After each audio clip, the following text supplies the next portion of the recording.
Yeah, Jackie and Juwan, this is climate change in tragic real time, and NBC6 is committed to understanding and explaining the growing climate crisis. As Australia is ground zero globally for climate change, South Florida is ground zero for climate change here in the United States. So, is this a cautionary tale for us? I spent a week in Australia speaking with leading experts to investigate in a series we call Unprecedented.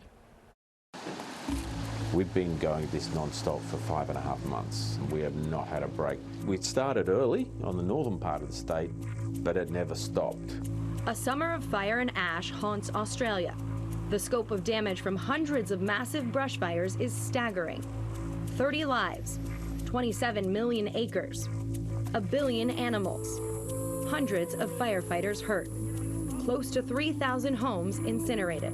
57% of people here have been directly affected by the fires or the smoke. Recent heavy rains have helped immensely, but dozens still burn. For about 6 months around summertime, we see a mix of severe weather. We get extreme heat waves, we get bushfires, we get tropical cyclones every single year. But not like this. Unprecedented is the word people keep using. Officially, it was the warmest and driest year on record. We had such little rain and such high temperatures that exacerbated that bushfire fuel, and that's why we saw such bad bushfires at the end of the year.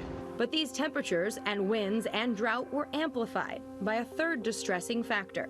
Hello, we have serious climate change going on here. Again, we would not have been seeing such widespread, intense and fast-spreading fires if it were not for the dryness and the heat due to human-caused climate change.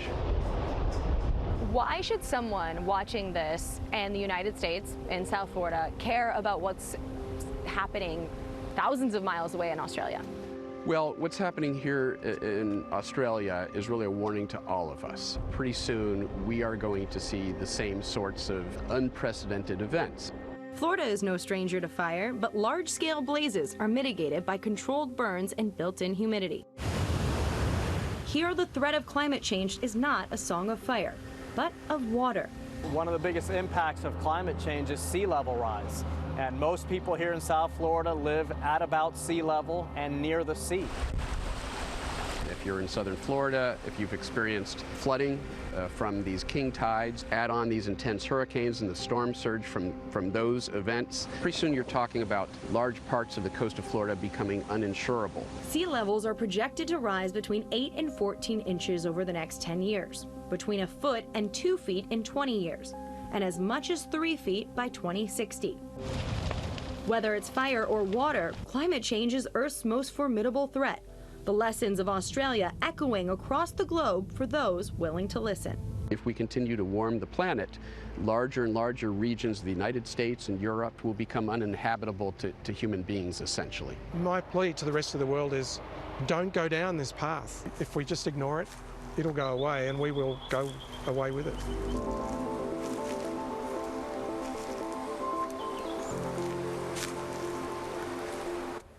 Now, the Rural Fire Service, meteorologists, and climate experts stressed the overwhelming majority of these fires were sparked by lightning and not arson. Unprecedented is a 5-part series, and we will bring one part to you each day this week at 6 p.m. Tomorrow at 6, we explore how these fires caused an unprecedented wildlife disaster.